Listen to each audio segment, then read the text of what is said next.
শুনতে পাচ্ছি DC অফিসগুলো, SP অফিসগুলো অনেক বিশেষ রাজনৈতিক দলের দলীয় কার্যালয়ে পরিণত হচ্ছে।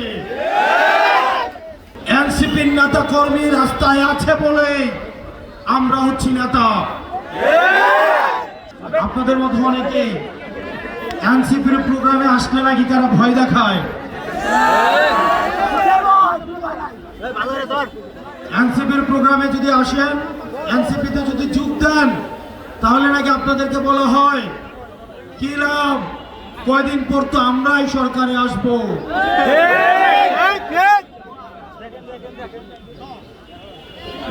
আমাদের এনসিপির কোন নেতা কর্মীর গায়ে, এনসিপির কোন নেতা কর্মীকে যদি ভয় দেখানো হয়, আমরা স্পষ্ট করে বলছি এনসিপির নেতা কর্মী রাস্তায় আছে বলে আমরা হচ্ছি নেতা। সমৃদ্ধির পথে এগিয়ে যেতে দরকার ইস্পাত দৃঢ় ভিত্তি।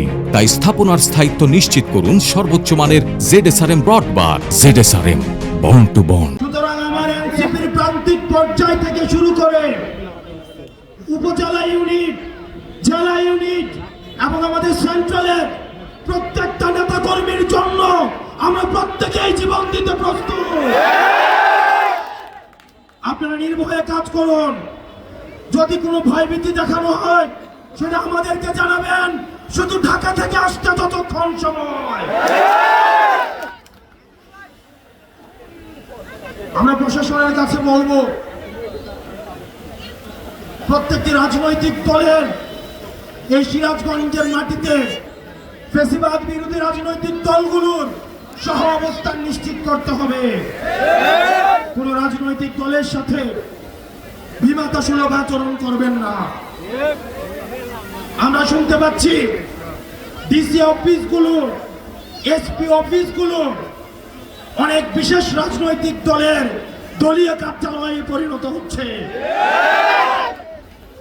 ডিসি এসপিদের কল্যাণের জন্যই বলবো, আপনারা বাংলাদেশ পন্থী ডিসি এসপি হন, আপনারা জনগণ পন্থী ডিসি এসপি হন। কারণ দিন শেষে ক্ষমতার উৎস হচ্ছে জনতা। কোন রাজনৈতিক দল যখন পতন শুরু হয় আপনাদেরকে বাঁচাতে আসবে না।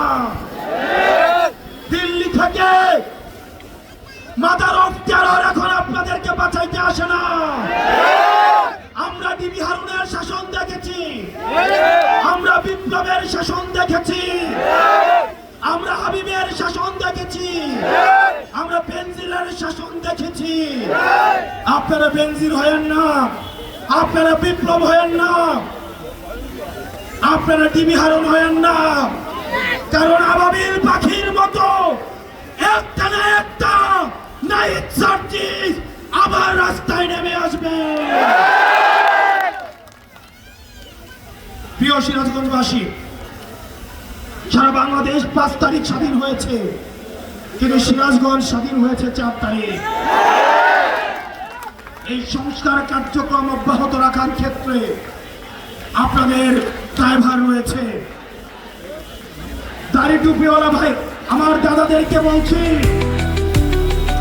আপনারা বিগত রাজনীতিবিদদের দেখেছেন প্রতিশ্রুতির ফুলছড়ি,